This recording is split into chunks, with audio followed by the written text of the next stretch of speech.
आप सभी का Rahul Rawat new to you channel में स्वागत है। सभी चैनल सब्सक्राइब करें। रीजनिंग के पास्ट टेस्ट रिवीजन के लिए आप इस रीजनिंग की सीरीज को से ऐड हो सकते हैं, जिसमें हम बहुत फास्ट रिवीजन करा रहे हैं और क्वेश्चन भी बहुत सारे करा रहे हैं। ऐसा नहीं है कि क्वेश्चन आपने 4 लिए 6 लिए, ऐसा नहीं है, क्वेश्चन काफ़ी करा रहे हैं। तो आज हमारा 5 चैप्टर 5 है, जिसका नाम है रैंकिंग क्रम व्यवस्था परीक्षण। इस चैप्टर के प्रश्नों में व्यक्तियों, वस्तुओं, स्थानों के समूह में से एक से अधिक व्यक्तियों, वस्तुओं, स्थान को अन्य से उनके स्थान पर आकार स्थिति के सापेक्ष तुलना करते हुए स्थान आकार स्थिति को प्रदर्शित करना होता है। इसके अंदर कुछ वस्तुएं, व्यक्ति या स्थानों की सापेक्ष स्थिति या क्रम को दिया होता है। इसका किसी एक से अधिक वस्तुएं या व्यक्ति स्थान की स्थिति दूसरे व्यक्ति या स्थान के सापेक्ष ज्ञात करना होता है। इसके अंदर मुख्यतः निम्न प्रकार टाइप फर्स्ट की बात करता हूँ। बहुत सारे क्वेश्चन पूछे जाते हैं। टाइप फर्स्ट में किस प्रकार के क्वेश्चन पूछे जा रहे हैं। इसके अंतर्गत प्रश्न में पंक्तिबद्ध व्यक्तियों या सूचीबद्ध नामों पर आधारित होते हैं। व्यक्तियों को या नामों या स्थानों पंक्ति के प्रारंभ तथा अंत में दिया गया है तो उन पंक्तियों या सूची के कुल व्यक्तियों की संख्या पूछी जा सकती है। इसमें कुल व्यक्तियों की संख्या पूछेगा, पहले लास्ट दे देगा या फर्स्ट में दे देगा। इसके अंतर्गत निम्न प्रकार के प्रश्न पूछे जा सकते हैं। देखो, सबसे पहले इस तरीके से दिया जा सकता है क्वेश्चन। किसी व्यक्ति या वस्तु का नीचे या ऊपर से तथा प्रारंभ से या नीचे से क्रम से दिया है। जैसे अगर तिरछी लाइन बैठी है तो प्रारंभ से देगा, अंतिम से देगा, और खड़े में लाइन बैठी है तो ऊपर से देगा, नीचे से देगा। इस प्रकार के प्रश्नों में किसी व्यक्ति वस्तु ऊपर से या नीचे से क्रम पूछा जा सकता है। किसी वस्तु या व्यक्ति का नीचे से क्रम, कुल वस्तु या व्यक्तियों की संख्या देगा, ऊपर से व्यक्तियों की संख्या पूछेगा। प्लस 1 घटाना ये फॉर्मूला हो गया। अगर आप चेक करते हैं 40 छात्रों की संख्या में इसके का क्रम ऊपर से 20वां है, तो बताइए उसका नीचे से क्रम कौन सा है। टोटल में से घटाएंगे, 40 - 20 +1 कर देंगे। +1 फॉर्मूला है और कुछ नहीं है, +1 ऐड करना है। अगर ऊपर से नीचे से डायरेक्ट पूछता है तो 21 वैल्यू होगी नीचे से। यही देखो, यही 21 ही इसमें दिया गया होगा ऑप्शन। कुल छात्रों की संख्या मान लें ऊपर से छात्रों की संख्या +1। 52 छात्रों की संख्या, दीपक का क्रम 15वां है, तो आखिरी दूसरा क्रम क्या है। स्टार्टिंग क्षैतिज बैठी हुई है, ऊर्ध्वाधर नहीं है, क्षैतिज पंक्ति है, तो उसके प्रारंभ से अगर बात करता हूँ तो 15वां स्थान है, तो 52 - 15 करना है, +1 ऐड करना है। तो अगर बात करता हूँ 37 + 1 38वां स्थान होगा। टाइप सेकंड के क्वेश्चन में इस प्रकार पूछेगा कि पंक्ति में स्थित कुल व्यक्तियों की वस्तुओं की संख्या दी गई है। इस प्रकार के प्रश्नों में किसी व्यक्ति या पंक्ति में स्थित कुल व्यक्तियों की वस्तुओं की संख्या पूछी जाती है। आगे से देगा, पीछे से देगा, दोनों बगल से देगा, तो उन्हें ऐड करना है, -1 कर देना है, और कुछ इश्यू है ही नहीं। अगर पागलों की एक पंक्ति में एक पागल दोनों सिरों से 10वां स्थान है, 10 से 10वां उधर से 10 + 10 -1 या 19 स्थान। यही एक सिरे से क्रम की संख्या प्लस दूसरे क्रम से -1, 10 + 10 -1। एक कतार में सामने से 19वें स्थान पर और पीछे से 26 स्थान, दोनों को ऐड करना है, -1 करना है। इधर करेक्ट ऑप्शन। कतार में मेरा सामने से स्थान 20वां है, कतार में पीछे स्थान 26वां है, -1 कर दिया। यदि विजय को लगता है कि वह लड़कों की पंक्ति में दाएं से 25 बाएं से 15वें स्थान पर है, कितने लड़के और जोड़े जाएंगे, कुल पंक्ति में 50 लड़के हो जाएं। क्वेश्चन वही है, पहले टोटल लड़के ज्ञात करो, पंक्ति में कितने लड़के हैं। 15 + 40 39 लड़के हैं, 11 और जोड़ दो, टोटल 50 लड़के हो जाएंगे। टाइप थर्ड की बात करता हूँ, लंबवत क्रम व्यवस्था। इसके अकॉर्डिंग ऐसे दिया जाता है, आरोही क्रम में बढ़ती हुई क्रम में बैठा दिए जाते हैं। आरोही क्रम में लंबाई या चौड़ाई या भार के बढ़ती हुई क्रम में ऐसे ABCD ऐसे लिखा जाएगा आरोही क्रम में, या आरोही क्रम में लिखा जाएगा, या फिर E से छोटा है BD ऐसे लिखा जा सकता है। अगर बात करता हूँ या फिर ऐसे लिखा जाएगा, मैं बोल रहा था ना पहले EBC ऐसे भी हो सकता है। E से छोटा, A से बड़ा D लंबवत क्रम व्यवस्था है। लंबाई या ऊंचाई के क्रम में व्यवस्थित।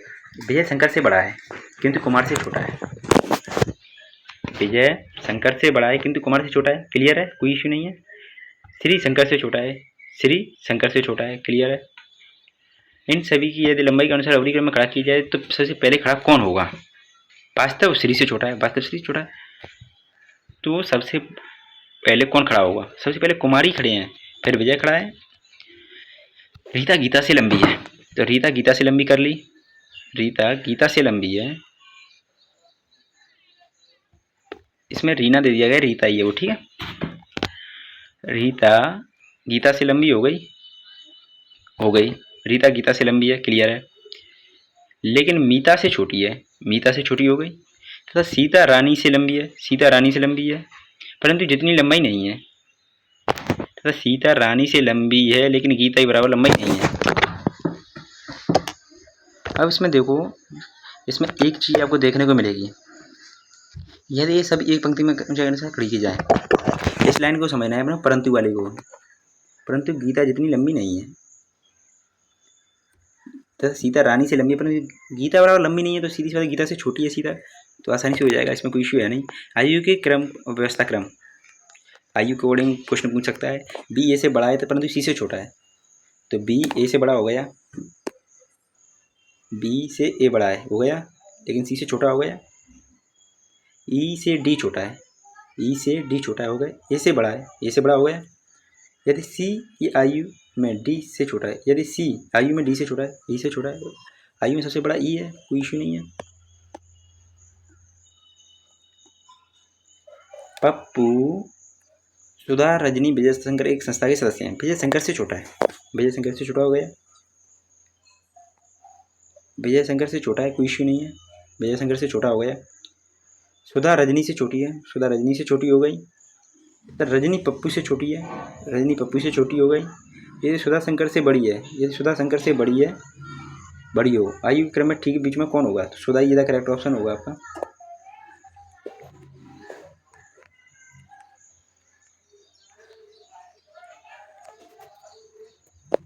भरत शत्रुघ्न से अधिक भारी है, भरत सबसे बड़ा है, शत्रुघ्न से छोटा है। शत्रुघ्न राम से कम भारी है, शत्रुघ्न राम से कम भारी है, ठीक है। भरत लक्ष्मण से कम भारी है, भरत लक्ष्मण से कम भारी है, लक्ष्मण। यदि राम लक्ष्मण से अधिक भारी है तो सबसे हल्का कौन है? शत्रुघ्न।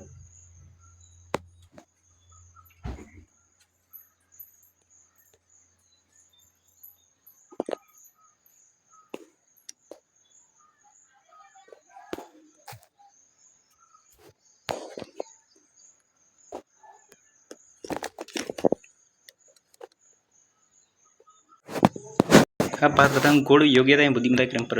ये विजय कुमार से अधिक योग्य है, विजय कुमार से अधिक योग्य है, कोई इश्यू नहीं है। विजय कुमार से अधिक योग्य है। शंकर विजय ऊपर हो गया कुमार से, शंकर श्रीवास्तव से कम किंतु कुमार से अधिक योग्य है, श्रीवास्तव से कम हो गया। अब विजय शंकर से कम योग्य है, विजय शंकर से कम योग्य है, सबसे अधिक योग्य कौन है? श्रीवास्तव। टाइप 4 के क्वेश्चन की बात करेंगे। दो वस्तु के बीच में परिवर्तन बाएं से दाएं क्रम में दिया गया हो जब। ये क्वेश्चन अच्छा है, यहाँ से क्वेश्चन बनता है। छात्रों की एक अलग कतार में विजय बाएं से 9वें स्थान पर, शंकर दाएं से 6वें स्थान पर है, बाएं से 9वें स्थान पर, दाएं से 6वें स्थान पर है। जब विजय तथा शंकर अपने स्थान में आपस में अदल बदल करते हैं तो विजय बाएं से 15वें स्थान पर हो जाता है, अदल बदल करते हैं तो 15 6 21 - 20। बताएं कि परिवर्तन के बाद शंकर दाएं से कौन सा स्थान होगा? 20, 20 - 9, 11 एक 12वां स्थान होगा, इधर करेक्ट ऑप्शन। आसानी से हो जाएगा, कोई इश्यू नहीं है यहाँ तक।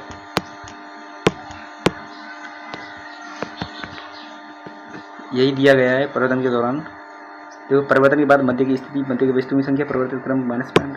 लड़कियों की एक कतार में सीता बाएं से 7वें स्थान पर है, गीता दाएं से 9वें स्थान पर है। जब ये दोनों आपस में अपना स्थान बदल देती हैं तो सीता बाएं से 11वें स्थान हो जाती है। तो 11 7 19 18 17 टोटल छात्र हैं, 17 में से 9 गया तो कितना बचा? 8 + 1 9वां। सीता प्रारंभिक तथा परिवर्तन क्रम के स्थान के बीच कितनी लड़कियां हैं? अगर बात करता हूँ 11 7 -3 -4 3 लड़कियां हैं। +1 तो करना ही पड़ेगा आपको, दोनों की वैल्यू डिसमिस करके। टाइप 4 की बात करें। जिन प्रश्नों पंक्ति दाएं बाएं बीच छोड़, यहाँ से क्वेश्चन बनता है आपका ढंग का। ये क्वेश्चन जरूर अच्छे बनते हैं। उत्तर की मुँह करके ABCD A E की, हाँ, उत्तर पूर्व पश्चिम, उत्तर पूर्व पश्चिम दक्षिण। पूर्व हमेशा राइट हैंड पर लेना है, पश्चिम लेफ्ट हैंड पर लेना है। उत्तर ऊपर, दक्षिण नीचे, दिशा मान लेते हैं पेज पर अगर मानना हो तो। ABCD E, A E और B के बीच में, A E B के बीच में, A E B के बीच में है। Clear clear. जबकि ED के दाहिने हैं, ED के दाहिने हैं, दाएं लेफ्ट राइट हैंड पर। तो DC के अंतिम छोर पर, DC अंतिम छोर पर है, DC अंतिम छोर पर हो गए तो अंतिम छोरों पर हैं। तो कौन सा ठीक मध्य में है? ये इज द करेक्ट ऑप्शन। 6 परिवार ABCD है पे पंक्ति मंगा रहे हैं। B के पड़ोसी F है, B का पड़ोसी F है तथा F तथा D हैं। पड़ोसी E के पड़ोसी AC हैं। ये न तो F के बगल में है और न D के बगल में है। यदि C भी D के बगल में नहीं रहता, C भी D के बगल में नहीं रहता तो C का पड़ोसी कौन है? C के पड़ोसी F या E है। ये आपका कंप्लीट हुआ। कल यहाँ से क्वेश्चन करना प्रारंभ करेंगे। यहाँ तक सभी को complete. Thank you. Channel subscribe करें। सभी का धन्यवाद।